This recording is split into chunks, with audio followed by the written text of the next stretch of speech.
biar mempersingkat waktu Pak Kepala juga sedang sibuk gitu. Mungkin saya perkenalkan diri saya dulu Pak. Tapi saya ada hasil biar terlihat sebagai pertanggungjawaban ke depan. Baik, perkenalkan Pak, nama saya Ibu Sylvia Aryani. Saya seorang mahasiswi program Doktor Pendidikan di Universitas Muhammadiyah Malang. Dari Muhammadiyah Malang. Dan di sini saya minta kesediaan Bapak untuk saya wawancara. Sudah saya siapkan prosedur wawancara sesingkat mungkin mengingat kesibukan Bapak Kepala Sekolah, dan alhamdulillah bisa diterima saya hari ini untuk melaksanakan wawancara yang berjudul implementasi pendidikan karakter siswa di sekolah yang Bapak pimpin. Kenapa saya memilih di sini Pak? Ada beberapa pertimbangan yang saya lakukan. Termasuk salah satunya alasannya di sini merupakan sekolah Islam terpadu Nurul Fikri Selong yang cukup dikenal oleh masyarakat sekitaran Selong, Labuan dan kabupaten sini sudah Pak, ya alhamdulillah. Dan yang kedua, mempermudah saya untuk observasi secara langsung dikarenakan ada juga anak yang sekolah di sini, jadi saya bisa sekalian ngantar, sekalian nyepus, sekalian observasi secara langsung gitu. Dan kedua, insya Allah dikarenakan banyak kenal ibu guru, mempermudah saya mendapatkan informasi-informasi yang akurat. Baik, mungkin sudah terekam mungkin saya izin untuk direkam untuk pertanggungjawaban pada saat seminar hasil besok. Di sini ada beberapa pertanyaan Pak yang mungkin Bapak bisa jawab dengan seadanya, apa adanya gitu yang akan terjadi di sekolah ini sebagai Bapak sebagai Kepala Sekolah SDIT Nurul Fikri Selong. Pertanyaan yang pertama yang berkaitan indikatornya dengan pendidikan karakter Pak. Yang pertama itu beriman atau bertakwa kepada Tuhan Yang Maha Esa dan berakhlak mulia. Pertanyaan saya, bagaimana visi dan misi sekolah ini dalam mengembangkan pendidikan karakter yang berlandaskan keimanan kepada Allah dan akhlak yang mulia? Ya, terima kasih Bu Sylvia atas dipercayanya SDIT Nurul Fikri menjadi sampel tempat penelitiannya. Terkait dengan konten pertanyaan pertama, indikator beriman kepada Tuhan Yang Maha Esa. Sekolah ini salah satu dari sekian ribuan sekolah yang tergabung di bawah jaringan sekolah Islam terpadu. Di dalam jaringan sekolah Islam terpadu itu ada namanya SKL, Standar Kompetensi Lulusan. Yang SKL pertama itu tentang tauhid ketuhanan. Jadi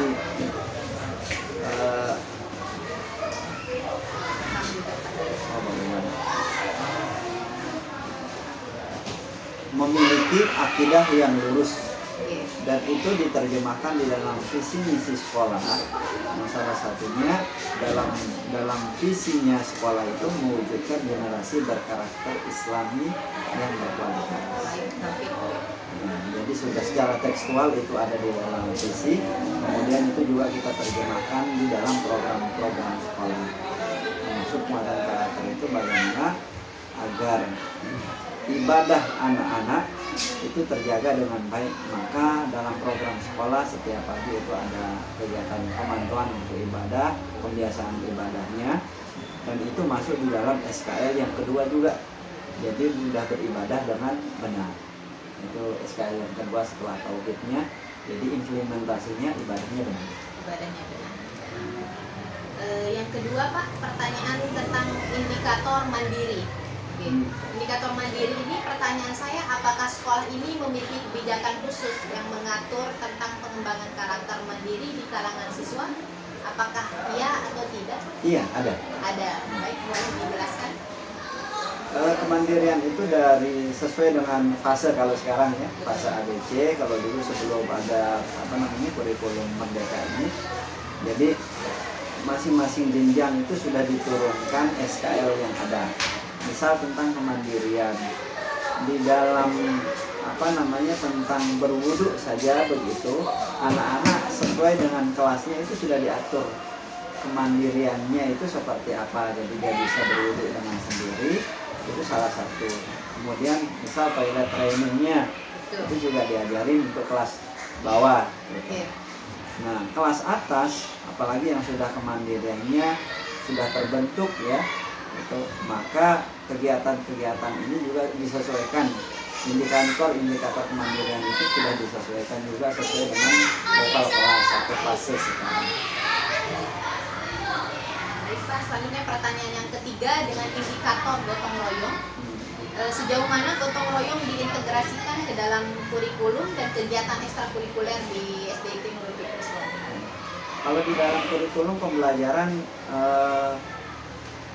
pembelajaran kita di sini menggunakan pendekatan terpadu ya, yang mensinkronisasikan antara kebutuhan akademis dan tentu kekhasannya duniawi ukhrawi. Di akhir itu adalah duniawi ukhrawi, sehingga muatan-muatan itu bisa jadi dalam proses itu ada kolaborasi kerjasama antar siswa dan seterusnya, itu jadi sangat dinamis. Dan memang salah satu karakter model pembelajaran di SDIT Nurul Fikri ini sejak saya bergabung 2010 itu sudah menemukan bahwa anak-anak itu leluasa sangat dalam proses pembelajarannya, terbentuk kerjasama mereka di dalam proses-proses karena guru lebih banyak memfasilitasi anak-anaknya dan anak-anak dibiarkan untuk bekerja bersama, pendampingan lebih banyak caranya. Kemudian kalau di dalam ekstrakurikuler tentu ini kan terfasilitasi di dalam secara tidak langsung di dalam setiap ekstrakurikuler yang ada. Saya rasa di hampir sebagian besar ekstrakurikuler ini butuh dan tercermin secara tidak langsung dalam kegiatan ya. Gotong royong itu misal saja bela diri kan mereka SC bela diri, jadi mereka butuh teman, partner dan seterusnya, kerjasama. Kemudian termasuk indikator misal mereka secara bersama mempersiapkan peralatan untuk mereka berlatih dan seterusnya, itu kan bagian dari indikator kerjasama. Betul, betul sekali Pak. Yang keempat, ke indikator berkebinekaan global. Di mana pertanyaan saya adalah apakah sekolah bekerja sama dengan organisasi atau institusi eksternal untuk mendukung implementasi pendidikan karakter terkait berkebinekaan global? Apakah iya atau tidak? Iya. Alasannya? Sekolah ini menerima latar belakang yang banyak, termasuk salah satu sekolah yang mengelola anak berkebutuhan khusus, yang tentu saja di sini sangat beragam artinya ya. Itu jadi berkebinekaan ini sudah menjadi kekhasan dan ciri ya, bahwa berterima anak-anak sudah terbiasa untuk berkolaborasi, bekerja sama, hidup bersama di sini di sekolah begitu dengan teman-temannya yang mungkin tanda kutip itu dia ada kebutuhan khusus ya. Kalau di sekolah di sini disebut anak bintang. Anak bintang. Kami nyebutnya anak bintang. Selanjutnya Pak, indikator bernalar krisis, di mana pertanyaan kritis bernalar kritis. Pertanyaan saya adalah apakah ada tantangan yang dihadapi sekolah dalam merencanakan dan mengimplementasikan pendidikan karakter yang berfokus pada bernalar kritis? Ya tentu saja. Ya. Ada. Ada alasan mungkin Pak atau tidak? Tentu ada. Tantangannya itu ada. Salah satunya itu karena latar belakang anak-anak di SDIT Nurul Fikri ini yang mayoritas ya menengah ke atas, sehingga terbiasa mereka dengan fasilitas elektronik dan seterusnya, itu jadi tantangan kita di sini. Selain memang sesuai dengan usia tubuh kembangnya anak-anak ya, jadi kematangan berpikir dan seterusnya ini menjadi tantangan. Apalagi sudah terbiasa di rumah yang harus ada orang tua menuntut, ini juga harus ada. Siap. Selanjutnya indikator dari kreatif. Apakah tantangan terbesar yang dihadapi sekolah dalam menerapkan pendidikan karakter yang berfokus pada kreativitas? Tantangan terbesar yang dihadapi sekolah dalam menerapkan pendidikan karakternya yang terfokus pada kreativitas. Bentuknya produk atau apa maksudnya? kreativitas mungkin kegiatan anak-anak. Kegiatan. Iya, betul. Kalau tentang tantangan terberat sih sepertinya enggak ya. Bagaimana memfasilitasi ragam model anak-anak ini sehingga mereka bisa bekerja sama menghasilkan produk-produk kreativitas yang sesuai dengan mungkin konteks sekarang kekinian pembelajaran gitu ya. Tapi kalau melihat dari indikator produk yang dihasilkan, mereka sangat-sangat kreatif. Sangat kreatif. Tentang Jika kita berbicara tentang produk yang dihasilkan. Iya, produk yang kreatif itu dari hanya trigger yang diberikan oleh guru-gurunya itu bisa menggunakan barang bekas, itu kami sudah melihat hasilnya dari pelepah mayang kelapa itu dibuat hasil produk luar biasa. Baik, siap. Yang selanjutnya saya ambil dari indikator disiplin.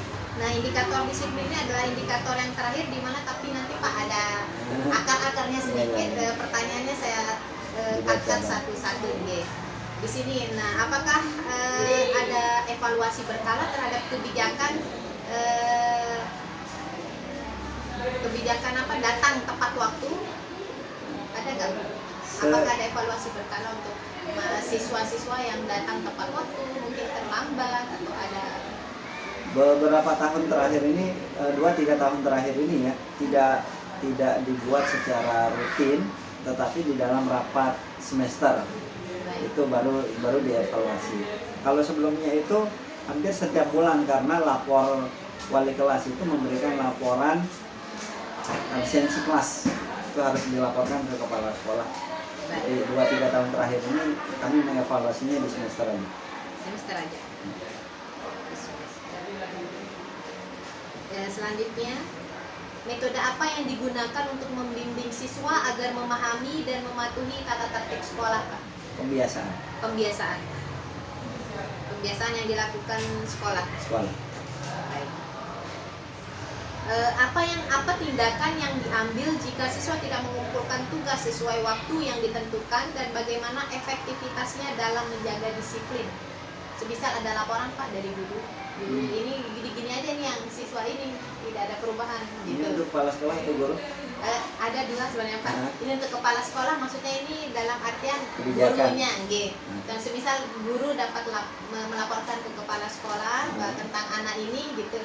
Ini tidak ada perubahan ini Pak, anaknya begini-begini terus, tetap datangnya terlambat, tugas tidak pernah dikumpulkan. Mungkin ketika itu guru bertanya kepada kepala sekolah, bagaimana Pak? Coba mohon solusi atau apa begitu ya Pak nggih. Ada SOP yang kami buatkan di sekolah terkait dengan hal seperti itu. Yang pertama, anak bertemu dengan kepala sekolah. Jadi kalau siswa dipanggil ke kantor itu sudah sesuatu banget bagi anak-anak ya. Yang kedua, jika tidak ada perubahan, maka kami melibatkan orang tua. Kami akan bersurat ke orang tua sebagai peringatan satu. Jika tidak ada kerjasama dan perubahan siswa orang tua, maka kami mengeluarkan peringatan kedua, surat teguran. Teguran 1, 2 dan sampai selesai. Ketiga sudah kami keluarkan. Oh gitu, siap. Jadi tahapannya seperti itu. Memanggil siswa, orang tua, berikan peringatan 2 kali. Jika tidak ada perubahan, kita keluarkan. Baik, siap. Yang selanjutnya Pak, bagaimana sekolah Anda merencanakan kebijakan disiplin yang mendukung penggunaan bahasa yang baik dan benar di kalangan siswa, dan apakah ada pedoman atau strategi khusus yang diterapkan?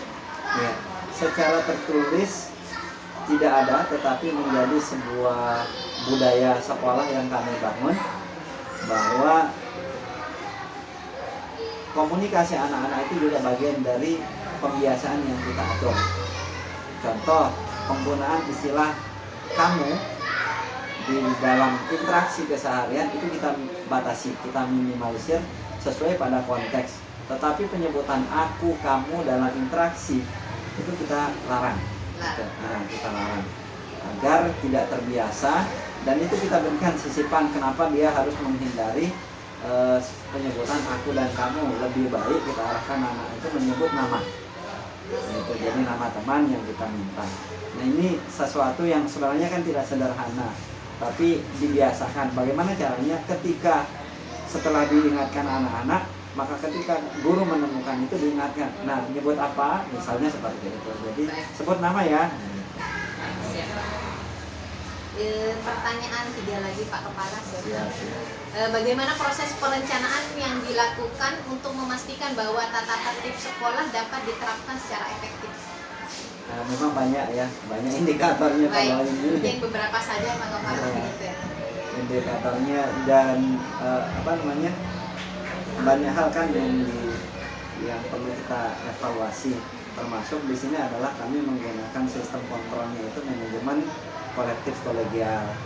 Jadi secara berjenjang kepala sekolah itu membuat sistem strukturalnya itu kepala sekolah, wakil kepala sekolah, dan kebetulan karena di SD ini ada setiap jenjang itu ada 4 kelas, kami menugaskan satu di antara mereka itu menjadi koordinator jenjang untuk memudahkan evaluasi kami. Nah, secara berjenjang kita sudah buat.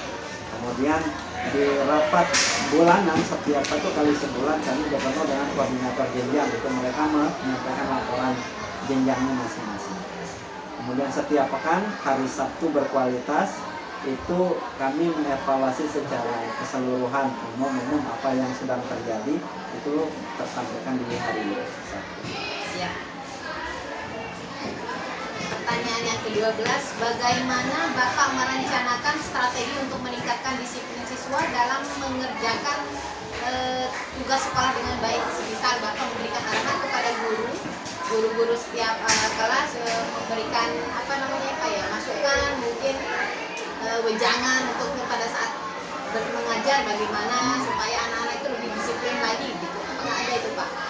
Ada, tentu. Yang pertama pemanfaatan media yang kita miliki. Pertama grup guru, jadi saling mensupport di sana, memberikan hal-hal yang mungkin tepat begitu untuk guru-guru untuk pendekatan yang perlu kita lakukan, termasuk di situ untuk mengingatkan guru dan memanfaatkan komunitas belajar yang ada di setiap jenjang. Itu yang kita lakukan. Lewat mana kepala sekolah melakukan itu? Lewat wakil kepala sekolah, urusan kurikulum, urusan kesiswaan, dan lain-lain. Siap. Pertanyaan yang terakhir Pak Kepala, apakah sekolah memiliki jadwal piket untuk kebersihan kelas? Ada. Siswa tugasnya sampai depan kelas. Siswa sampai depan kelas. Halaman tugas CS.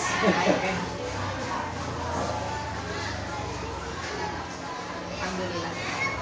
Sudah saya sampaikan 13 pertanyaan yang merupakan indikator untuk saya jadikan pertimbangan pengisian bab 4 dan dari 5 ini Pak Kepala. Dan lumayan, kami juga dari UMM tidak diminta yang muluk-muluk Pak Kepala untuk penelitiannya, sudah jenjang SD saja, karena kan pendidikan, bukan pendidikan tapi dimaksimalkan. Jadi saya pilih ya sudahlah di sini aja gitu. Alhamdulillah udah bagi beberapa sih yang menggunakan sekolah sebagai penelitian, termasuk ketua yayasan dulu tentang karakter guru dan siswa. Nah, terus Pak Lalu Haidir, psikolog, juga tentu perbandingan antara SDIT Nurul Fikri dengan SD 3 Kanjor dulu sampelnya. Jadi model-model siswa dan gurunya itu terpotret. Bu Perikasi kemarin tentang pembiasaan kebersihan, pengelolaan sampah itu diangkat. Dari Universitas Hamdan Wadi banyak. Alhamdulillah nih. Dan insya Allah kalau yang untuk penelitian S3 banyak juga Pak. Kalau yang S3 makanya baru Ibu. Baru saya gitu. Yang ada S2. Alhamdulillah. Mungkin terima kasih banyak Pak Kepala. Mungkin saya minta bantuan untuk 6 saja dulu. Kebetulan saya juga harus wawancara wali muridnya. Tapi itu next ada pertemuan tersendiri karena kan banyak kita kenal. Ayah gitu kan. Memanfaatin forum-forum kelas itu. Betul, makanya kita banyak-banyak nimbrung, harus sama ibu-ibu itu biar enak kita minta bantuan kayak gitu. Ini Ibu mau lokasinya di mana? Maksudnya? Yang untuk wali kelas itu di sini apa ke kelas ini? Oh enggak. Menurut Pak Kepala bagaimana? Kalau kelas bawah sih nggak terganggu karena mereka 2 orang satu kelas ya. Gitu. Dan mungkin satu tempat saja karena koordinator kan perwakilan dibutuhkan ya. Dia satu aja. Jadi korjangnya masih ada. Boleh Pak? Jadi mau di sini boleh. Boleh. Cuma berapa pertanyaan ya? Saya singkat-singkat aja 10 sampai 20 menit itu paling lama sudah. Kalau bisa karena kesibukan guru juga mengajar, kami tidak enak gitu mengganggu. Satu orang 10 menit ya. Iya. Satu orang 1 sampai 20 itu udah lama Pak. Kalau beliau sudah jawabnya sudah cepat, lebih cepat lebih baik. Ya. Dari kelas 1 aja ya. Oke. 1